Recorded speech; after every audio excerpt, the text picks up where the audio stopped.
Welcome to my channel. இன்றைக்கி நம்ம பார்க்க போகிற ரெசிபி இஞ்சி புளி.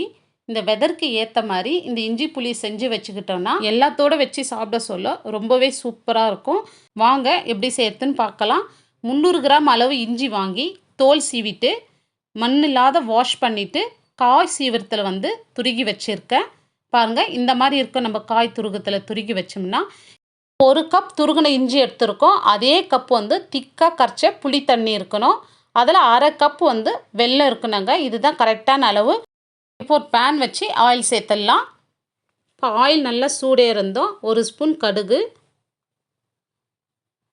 இப்போ 1 ஸ்பூன் சீரகம், ஒரு 10 பச்சை மிளகாய் எடுத்து பல்ஸ் மூடில் கொரகொரப்பாக அரைச்சி வச்சுருக்கேன்.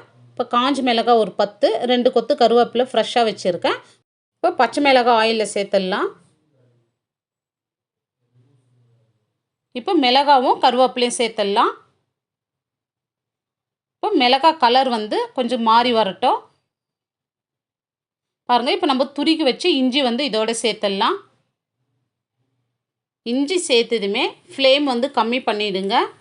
ஃப்ளேம் கம்மி பண்ணிவிட்டு இஞ்சியோட கலர் மாறி வர வரைக்கும் வதக்கி விட்டுங்க. பாருங்கள், இந்த மாதிரி நல்லா கலர் சேஞ்ச் ஆகி வர வரைக்கும் வதக்கி விட்டுங்க. பாருங்கள், நம்ம வதக்க இஞ்சியோட கலர் கரெக்டாக மாறி வருது பாருங்கள்.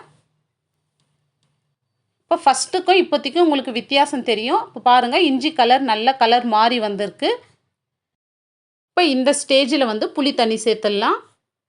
பாருங்கள், இப்போ நம்ம எதில் இஞ்சி எடுத்தோமோ அதே கப்பில் புளி தண்ணி நல்லா திக்காக கரைச்சிட்டு சேர்த்துக்கலாம். இப்போ எந்த கப்பில் நம்ம துருகின இஞ்சி எடுத்தோமோ அதே கப்பில் 1/2 கப் அளவு வெல்லம் எடுத்துக்கலாம். இப்போ இது கரெக்டான அளவுங்க இஞ்சி புளிக்கு. நான் இப்படி தான் செய்வேன், எனக்கு கரெக்டாக இருக்கும். காரத்துக்கு ஏற்ற மாதிரி தனி மிளகாத்தூள் 2 ஸ்பூன் சேர்த்துக்கிறேன். 1/4 ஸ்பூன் மஞ்சள் தூள், 1/4 ஸ்பூன் பெருங்காயம். இப்போ இதை நல்லா மிக்ஸ் பண்ணி விட்டுங்க. இப்போ ஃப்ளேம் மீடியம் ஃப்ளேம்லேயே வைங்க. ஃப்ளேம் இப்போ அதிகமாக இருக்கக்கூடாது. இப்போ பாருங்கள் எவ்வளோ தண்ணியாக இருக்குது. இது எல்லாமே நல்லா ட்ரை ஆகி வரணும். இப்போ தேவையான அளவு உப்பு சேர்த்துக்கலாம்.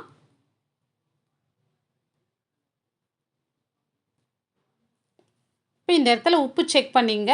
தேவைப்பட்டால் இன்னும் கொஞ்சம் சேர்த்துங்க. இப்போ நான் கலருக்காக காஷ்மீரி மிளகாத்தூள் 1 ஸ்பூன் சேர்த்துக்கிறேன். இது நீங்கள் இருந்தால் சேர்க்கலாம், இது ஆப்ஷனல் தாங்க.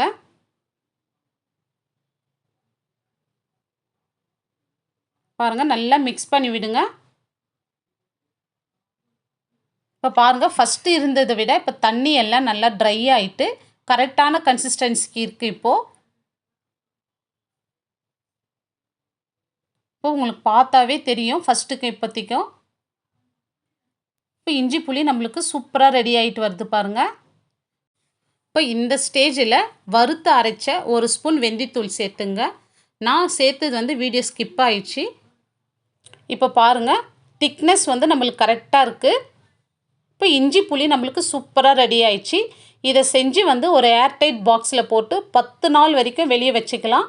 1 மாதம் வரைக்கும் ஃப்ரிட்ஜில் ஸ்டோர் பண்ணலாங்க. அதை இப்போ டெய்லி நம்ம இட்லி, தோசை, சப்பாத்தி எல்லாத்தோட ஒரு ஸ்பூன் சேர்த்துக்கிட்டால் இது உடம்புக்கு ரொம்பவே நல்லது. இது இப்போ இந்த மாதிரி செஞ்சு நீங்கள் ஸ்டோர் பண்ணி வச்சுங்க. பாருங்கள், நம்மளுக்கு சூப்பரான இஞ்சி புளி ரெடி பண்ணிட்டோம். நீங்களும் இதே மாதிரி செஞ்சு பாருங்கள். செஞ்சு பார்த்துட்டு எப்படி வந்ததுன்னு உங்களுடைய ஃபீட்பேக்கை கமெண்ட்ஸில் சொல்லுங்கள். இந்த வீடியோ பிடிச்சிருந்தால் லைக் பண்ணுங்கள், ஷேர் பண்ணுங்கள். மறக்காமல் நம்ம சேனலை சப்ஸ்கிரைப் பண்ணி வச்சுங்க. தேங்க்ஸ் ஃபார் வாட்சிங்.